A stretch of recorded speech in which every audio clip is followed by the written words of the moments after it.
Vice President Kamala Harris has agreed to her first interview since becoming the Democratic presidential nominee almost 40 days ago. And does her team trust her to do the interview all by herself? No, they don't. She has to be accompanied by Vice President nominee Tim Walz. And will it be a hard-hitting interview by CNN's Dana Bash?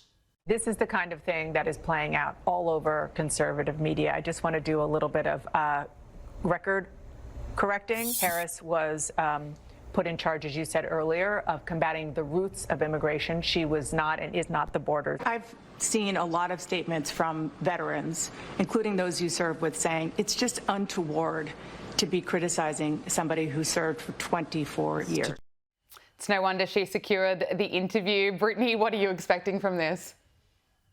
So look, I was a TV journalist for 18 years for mainstream media, for CBS News in Los Angeles, for well over a decade. And I can tell you this now, after covering the BLM riots here in America and then COVID, what I'm seeing now is less journalism and more activism by these journalists that we're seeing on mainstream media. And it has become so blatantly biased that it is unfair to the American people. And I've said this repeatedly, but the biggest threat in America right now is the the liberal media, the mainstream media. And this is going to be hugely problematic. I don't trust her interview.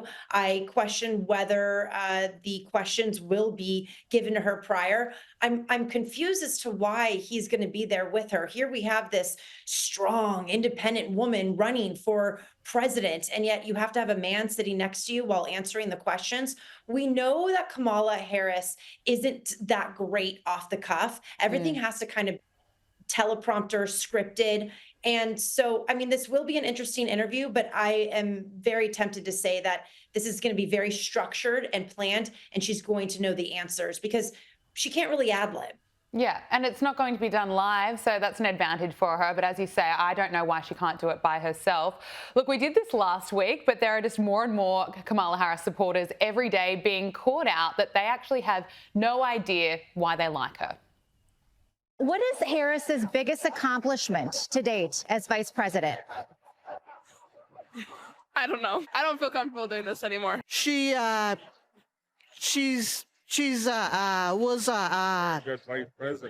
a very good vice president. That's an interesting question.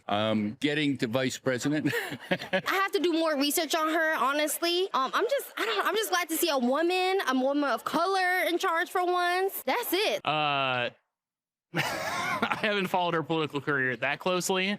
That's a good one. I don't know. Brittney, you can't really blame them. To your point about the left-wing media, how it's been so dangerous in the role that it plays. And look, I can't really think of one reason why I like Kamala Harris either. What are your thoughts listening to that? I mean, I can't help but laugh. It's comical, right? It's the epitome of so many people in our country right now in America, given the politics. And those people who were being interviewed, they're not young. I mean, they should fully know what's going on in the political climate, given that we're 69, 68 days away from our election. So you know, I'm not surprised though, unfortunately.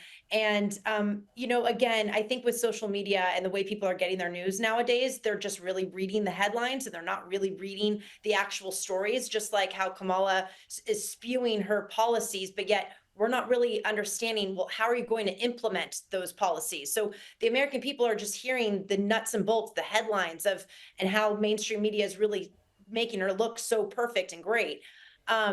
So yeah, I'm not too surprised by some of these answers, but it's frightening to think that they're just going to be blindly voting for someone that they can't even say, what is she known for? What has she done for our country as a vice president? Again, all of these things that she's saying she's going to do. Well, let me just tell you, in the last 16 years, for 12 of those years, a Democrat's been in our White House. So we haven't seen a lot of change. I mean, we need change. Yeah. The fact that people keep saying, oh, she's going to create all this change. Well, why didn't they the last 4 years? And why haven't they years prior? So I don't know. It's it's frightening to see so many people be so ignorant about this. It's the most frustrating message that I keep hearing here in Australia, seeing it online. Vote for Kamala Harris for change, as if she isn't already the vice president. And as we know, Kamala has just been riding the waves of vibes, and she hasn't really been clear on policy. In fact, she's been flip-flopping.